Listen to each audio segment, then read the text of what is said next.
Hello friends, welcome to my channel Cute Vlogskavi. இன்னைக்கு பண்ண போற ரெசிபி பூரி வந்து ரொம்ப எல்லாருக்கும் ரொம்ப ஈஸியா தெரிஞ்ச ஒரு ரெசிபி தான். பட் நான் இன்னைக்கு பண்ற விஷயம் எப்படின்னா சாட்டன் ரிப்பன் இருக்கு பாருங்க, ஒரு டிசைனா அந்த ஷேப்ல எப்படி செய்யறதுன்றத தான் சும்மா அந்த டிசைன் பண்ணி காட்டி அப்படியே அதுல பூரி போட்டு எடுக்கிறேன். இது குட்டி பசங்க கிட்ஸுக்கு ரொம்ப இது பிடிச்ச மாதிரி ஒரு ஷேப்ஸ் இதெல்லாம் பிடிக்கும் அவங்களுக்கு.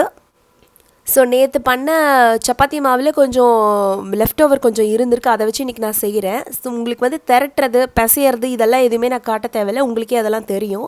பட் நீங்கள் ஒரு விஷயம் பண்ணணும், எல்லா பூரியும் வந்து ஒரே ஷேப்பில் இருக்கணும். அப்போ தான் உங்களுக்கு அந்த சாட்டன் ரிப்பன் ஷேப்பில் பொரிச்சு எடுக்கும்போது எல்லாம் ஒரே மாதிரி இருக்கும். இந்த மாதிரி ரவுண்ட் ஷேப்பில் எல்லாத்தையும் திரட்டி முடிச்சதுக்கப்புறம் என்ன பண்ணுறீங்கன்னா கட் பண்ணி எடுத்துகிட்டு தூசு மாதிரி அந்த மாவு அங்கங்கே அந்த டஸ்ட் இருக்குது பாருங்கள், அதை வந்து தட்டி எடுத்துருங்க. ஏன்னா பொரிக்கிறப்ப லைட்டாக அதை அப்படியே கருப்பாக சான்சஸ் இருக்குது. இப்போ என்ன பண்ணுறீங்கன்னா உங்ககிட்ட ஒரு கத்தி இல்லை பீஸா கட்டர் ஏதாவது எடுத்துகிட்டு ஒரு சைடு வந்து ஒரு கட் மாதிரி பண்ணுங்க. இந்த இப்போ நான் பண்ணியிருக்க மாதிரி அதுக்கு எதிர்க்க இருக்க ஆப்போசிட் சைடில் வந்து பார்த்தீங்கன்னா 2 கட் மாதிரி பண்ணணும். அதாவது ஒரு ஒய் ஷேப் எப்படி இருக்குது பாருங்க, மேல் பக்கம் 2 கோடு வரணும், கீழே வந்து ஒரு கோடு வரணும், நடுவில் வந்து சப்பாத்தியோட அந்த ஜாயிண்ட் கொஞ்சம் இருக்கணும், அந்த மாதிரி ஒய் ஷேப்பில் தெரியணும்.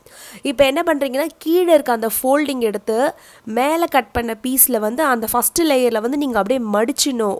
பின்பக்கம் வந்து நல்லா அழித்திருங்க அந்த மாவு, அவ்வளோதான். இப்போ உங்களுக்கு வந்து இந்த ஷேப் வந்து கரெக்டாக வந்திருக்கும். பட் நீங்கள் என்ன பண்ணுன்னா பொரிக்கும் போது அந்த ஷேப் வந்து நகராமல் இருக்கிறதுக்கு பின்னாடி நல்லா அழுத்தி விட்டுடணும்.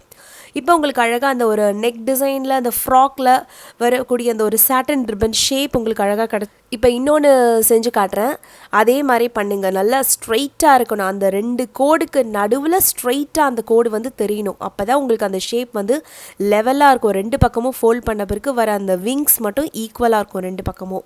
ஸோ இது நீங்கள் கிட்ஸுக்கு லஞ்ச் பாக்ஸில் கொடுக்கும்போது கூட ஃப்ரெண்ட்ஸ்லாம் பார்த்துட்டு இது எப்படி செஞ்சீங்கன்னு கேட்பாங்க. அண்ட் வீட்டில் கெஸ்ட் வரும்போது இப்படி பண்ணலாம். ஸோ அது ஒரு ஈஸியான ஒரு சிம்பிள் டெக்னிக் தான். நார்மலாக ரவுண்ட் ஷேப்பில் போடுற பூரி இந்த மாதிரி போட்டால் இன்னும் கொஞ்சம் அட்ராக்டிவாக இருக்கும் பார்க்குறதுக்கு, அவ்வளோதான். ஸோ இது அப்படியே பார்த்திங்கன்னா ஒரு பக்கம் நான் பின்பக்கம் நல்லா இப்போ அழுத்தி விட்டுருங்க, ஏன்னா அது பூரி போடுறப்ப அந்த ஃபோல்டிங் வந்து பிரியாமல் இருக்கிறதுக்காக. இப்போ வந்து எண்ணெய் கடாயை நான் இப்போ போட போகிறேன். ஃபஸ்ட்டு வந்து என்ன பண்ணிங்கன்னா ஒன்று மட்டும் முதல்ல போட்டு பாருங்கள், அது வெளியே வருதா பிரிஞ்சு வருதான்னு பார்த்துட்டு அதுக்கப்புறமா வந்து 2 இல்லை மொத்தமாக கூட நீங்கள் போட்டு எடுத்துடலாம். பட் ஃபாஸ்ட்டாலாம் போடாதீங்க, எண்ணெய் தெரிச்சிட போது. நீங்கள் கொஞ்சம் எட்ட நின்று பத்திரமா பொரிச்சு எடுத்துருங்க.